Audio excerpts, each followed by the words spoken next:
My own mother lied about our flight so I would miss the trip I paid for. "Where are you?" I asked from the airport. "Oh, sweetheart, we're already at the hotel." I couldn't believe it. But when they came back... Hey everyone, before we dive in, I have a quick favor to ask. If you enjoy content like this, please hit the subscribe button. It's free, supports the channel, and ensures you never miss out on amazing videos. Alright, let's get started. Dallas-Fort Worth International Airport buzzed with its usual chaos, rolling suitcases, overhead announcements, the excited chatter of families heading off on vacation. But all of that faded the moment I read the departure board. Flight AA9832 to Miami. Departure 8. Status closed. Like a door slammed in my face. "Dad, why won't they let us on the plane?" Olivia asked in her small, worried voice. I looked down at my daughter, her tiny, sweaty hand clutching mine tightly. She wore her unicorn-patterned backpack and her favorite yellow dress, the one she had carefully picked out. "This will be my vacation outfit," she had said proudly.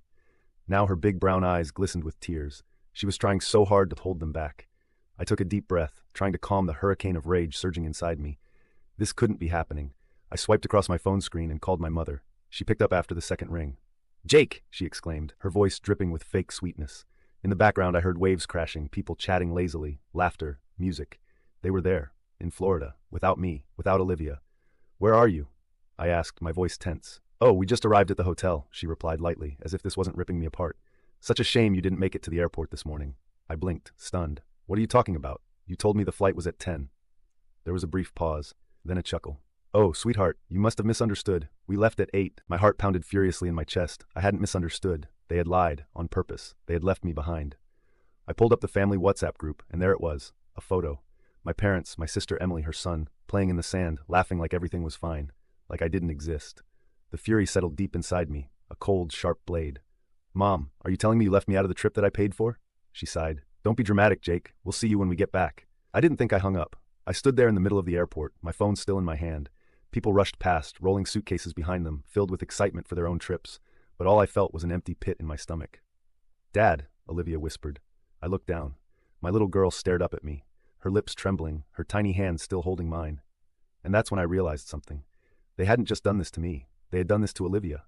The lump in my throat turned into something cold, something sharp. "Let's go get some breakfast, sweetheart," I said firmly, stroking her hair.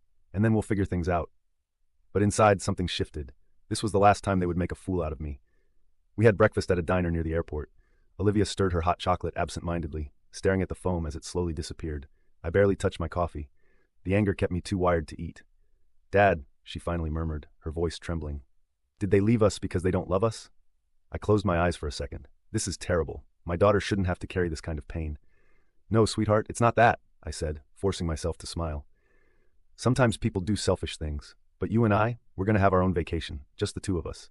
She nodded, though her little face still looked sad. And in that moment, I made a decision. This wasn't going to slide. I pulled out my phone and started rereading my parents' and Emily's messages about the trip. I couldn't believe I hadn't seen the signs before.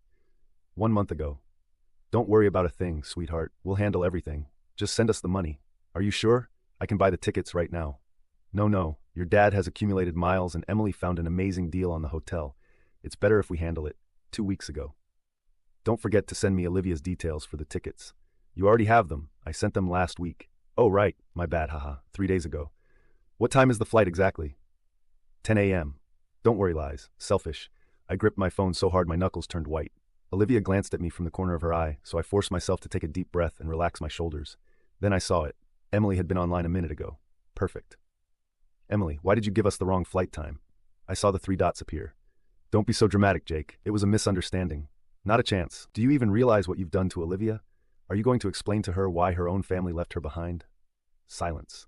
2 minutes passed, then the message that made my blood boil. "Emily, you're making a big deal out of this. Relax, we were all exhausted from the trip preparations. We couldn't keep track of everything." I let out a dry laugh. Exhausted.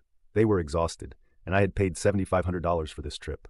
I looked at Olivia, who was picking at her croissant without much interest. Enough. I pulled out my bank card and without hesitation, opened my payment app. Cancel automatic transfers to my parents' account. Cancel daycare payments for Emily's son. Cancel the Netflix and Spotify subscriptions still under my name. Goodbye, leeches. I took one last sip of my now cold coffee and smiled at Olivia.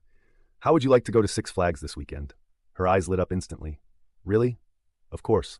I winked. "We still have vacation time left, and this time we'll spend it however we want." A new message popped up on my phone. "Jake, what happened with this month's transfer?" I chuckled under my breath and placed my phone face down on the table. They'd figure it out soon enough. The The next day my phone wouldn't stop vibrating. Incoming call. Mom. Incoming call. Dad. Incoming call. Emily. How predictable. I knew exactly why they were calling. They must have realized the automatic payments had vanished like magic. I didn't answer. I left my phone on the table and kept playing with Olivia at Six Flags. Between laughter, roller coasters, and cotton candy, I realized something. For the first time in years, I felt free. But the peace didn't last long. When we got home that night, I unlocked my phone and saw nearly 40 unread messages in the family chat. Mom, Jake, there's a problem with the bank. This month's transfer didn't go through. Can you check it? Dad, call me. It's urgent. Emily, Jake, what's wrong with you? The daycare just told me the payment wasn't made. What are you doing? What am I doing? I'm stopping being their personal ATM. I decided it was time to face them. So I dialed my mother's number. She picked up on the first ring. Jake. Her voice was a mix of surprise and fake concern. Sweetheart, I was so worried. Why? I asked coldly. Well, because you didn't send this month's transfer. You know your father and I depend on that. I let out a bitter laugh. Ha, that's interesting. I spent the whole day at the amusement park with Olivia and completely forgot I had a family that only calls when they need money. Silence. Thick and tense. Jake, don't say things like that. Her tone turned serious. You know we've always been a close family. I laughed, void of humor. Right. So close that you lied about the flight so I wouldn't make it. Jake, it was a mistake. No, I cut her off sharply. It wasn't a mistake. It was intentional, and the worst part isn't what you did to me. It's what you did to Olivia. But sweetheart, don't call me that when the only thing you care about is my money. Her tone changed in an instant. Jake, how can you say that? We're your parents. You owe us. There it was, the truth laid bare. You owe us. Like my entire life and hard work were just an endless bill to pay. I don't owe you anything, I said flatly. I've been covering your bills for years, paying for Emily's expenses while she lives her best life. But that's over. You can't do this, she shouted, now dropping the act. We're family. Maybe you should have thought about that before betraying me. I hung up before she could come up with another excuse. Less than a minute later, my phone rang again. Emily. What the hell is wrong with you? She snapped as soon as I answered. Nice to hear from you too, Emily. Don't be a smartass, you rude person. The daycare just called saying the payment didn't go through. Are you seriously punishing my son over your issues?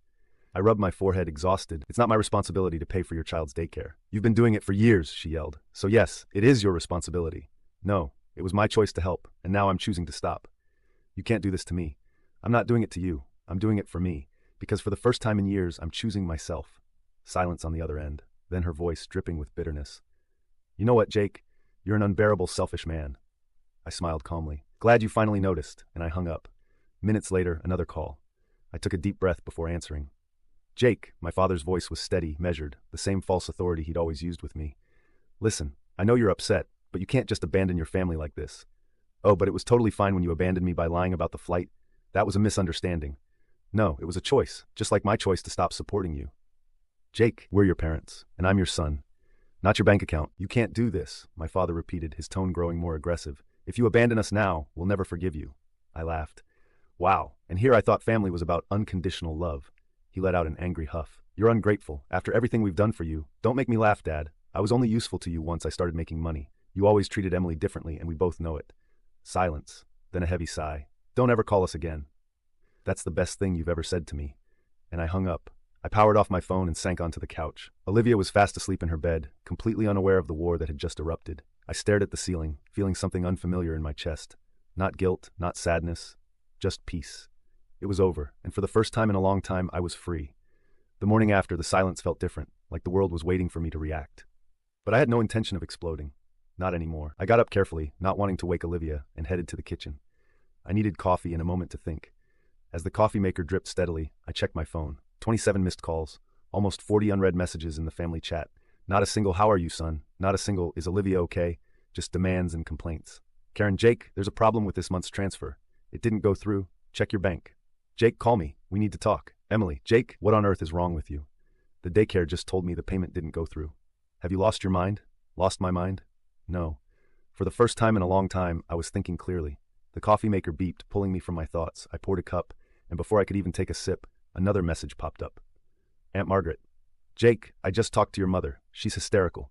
They can't pay their mortgage this month. She says you need to call her immediately. There it was, just 48 hours after cutting them off, and they were already feeling the consequences. I sat at the table, cradling my coffee, letting the reality sink in.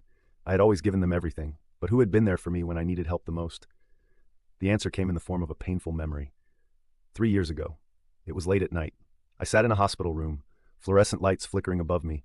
The sharp scent of disinfectant filled the air. Suffocating. but not as much as the reality in front of me. Rachel lay in the hospital bed, her skin pale, her lips dry. "Don't make that face, love," she whispered weakly. I took her hand, cold like marble. "I can't help it." "Yes, you can," she gave me a faint smile. "You've always been stronger than you think." I swallowed hard. I didn't want to be strong. I wanted her to live. "Olivia needs you, Rachel. I need you." "Olivia needs you," she whispered, "and you're going to do great." The machine beside her started beeping, a different rhythm. Everything in my world stopped. "I love you, Jake," and then silence. A cold emptiness swallowed me whole, consuming everything I was. 2 months later, Rachel was gone, and I was left alone. Alone with Olivia, a 3-year-old girl who still didn't understand why mommy wasn't coming to tuck her in at night. A broken man who had to pretend to be strong. I ran a hand over my face, trying to rub away the burning in my eyes. Rachel had been right. I had always been strong, but I had never been strong for myself. Until now. The next morning, Olivia walked into the kitchen, rubbing her sleepy little eyes. "Good morning, princess." "Daddy, I dreamed about mommy." My heart stopped for a second. "Yeah, what was she doing?" Olivia smiled sweetly. "She took us to the beach and told me she would always take care of us." I pressed my lips together, fighting the lump in my throat. "That sounds beautiful, sweetheart." She nodded and curled up against my chest. That was all that mattered. Not my leech of a family. Not their problems.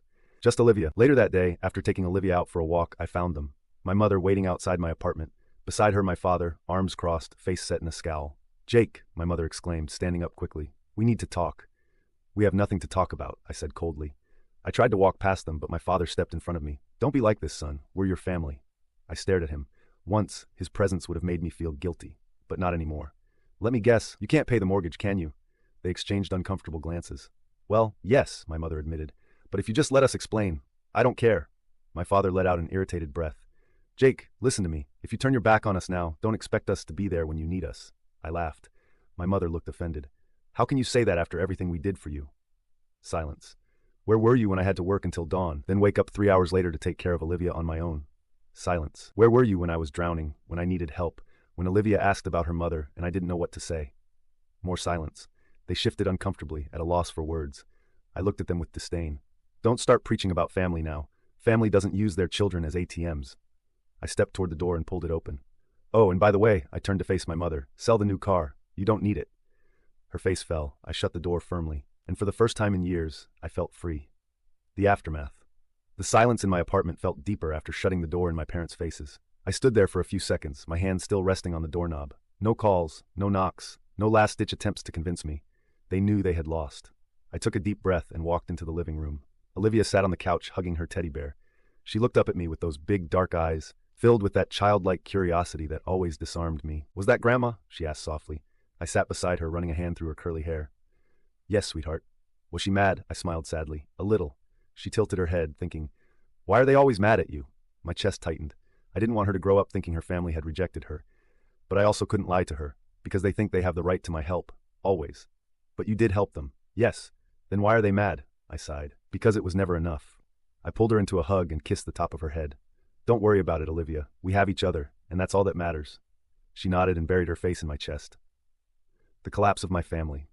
I didn't expect everything to fall apart so quickly. A message from Aunt Margaret popped up on my phone. "Aunt Margaret, your parents came asking me for money. They said they're behind on the mortgage, and the bank is pressuring them."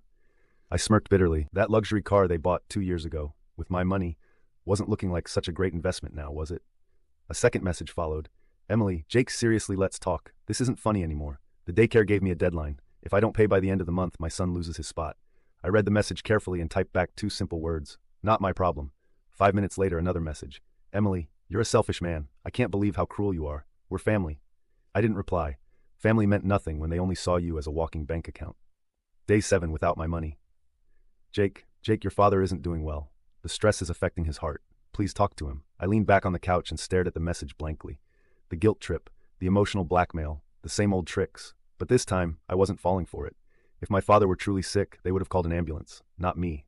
I didn't even bother responding. Day 10, without my money. I was in my office working when an unknown number flashed on my phone screen. I picked up without thinking. "Jake Walker." "Yes, who's this?" "My name is Patrick Collins. I'm an attorney representing an interested party regarding financial matters concerning your family. Would you be able to come to our office to discuss the situation?" I smiled. So now they had escalated things to this level. "My family hired you?" "I can't disclose that over the phone, Mr. Walker. Tell them I'm not interested." "Mr. Walker, if you don't respond, legal action may be taken." I let out a dry laugh. "Legal action? For what? For refusing to fund their lives? Are they going to sue me for not wanting to pay their bills?" Silence. That's what I thought, and I hung up. Day 15 without my money. They finally gave up. Karen, Jake, fine. We'll handle things on our own. I hope one day we can fix this. Emily, I won't bother you anymore. I have no choice but to find another job. I read the messages carefully but didn't respond. I didn't feel satisfaction, just relief. They had finally learned. They no longer had control over me. Day 20, without my money. For the first time in years, I was planning a vacation, just for Olivia and me. Well, almost just the two of us.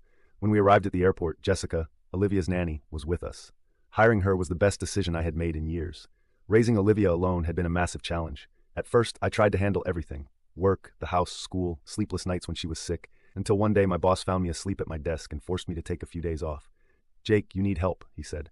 And he was right. After months of refusing, I finally hired Jessica, a patient, kind woman with endless energy to keep up with Olivia. She wasn't just a nanny. She had become family. Are you ready for the beach, princess? I asked, lifting Olivia into my arms. Yes, Daddy. I'm ready too. Jessica smiled. But let's not forget sunscreen, okay? I laughed. Yes, ma'am. Olivia grabbed my face with her tiny hands and kissed my cheek. I love you. My throat tightened. I love you too, sweetheart. We headed to the gate. This time, no one was leaving us behind. We boarded the plane, and as we took off, I felt the weight of my family disappear, left behind in the city. The ocean awaited us. So did freedom. Final update. My response to the Reddit comments. I never expected my story to go viral, but here we are. Thousands of comments. And the most common question, how could you pay them so much? Didn't you realize they were using you? The answer is simple. Because they were my family. I own a rental property business. I'm not a millionaire, but I earn enough to live comfortably. Helping my parents and sister never felt like a problem until it became an obligation. At first, I justified their demands. When my wife passed away, they supported me in those first few months. So when they asked for financial help, I didn't hesitate. But what started as gratitude quickly turned into abuse. No matter how much I gave, it was never enough. And when I stopped paying, their reaction wasn't sadness or concern. It was anger and threats. Is the lawyer part true? It sounds like something out of a novel. Yes, it's true. Emily ran a small shop, one that I bought and financed. I even gave her 20% ownership when she divorced, as a way to help her. But when I cut off the money, she and my parents tried to sue me, convinced that I somehow owed them more. It didn't work. The store is mine. I paid for everything. And when their lawyer told them they had no case, Emily switched tactics. If you start paying for my son's daycare again, we'll forget all of this. My response was simple. No. Do you regret it? Not at all. Since I cut them off, my life has improved. Olivia and I had our own vacation. No manipulation, no demands. And my family? They still try to make me feel guilty. But that day, I realized I needed to distance myself from them. If it hurts them, let it hurt, because for the first time in years, I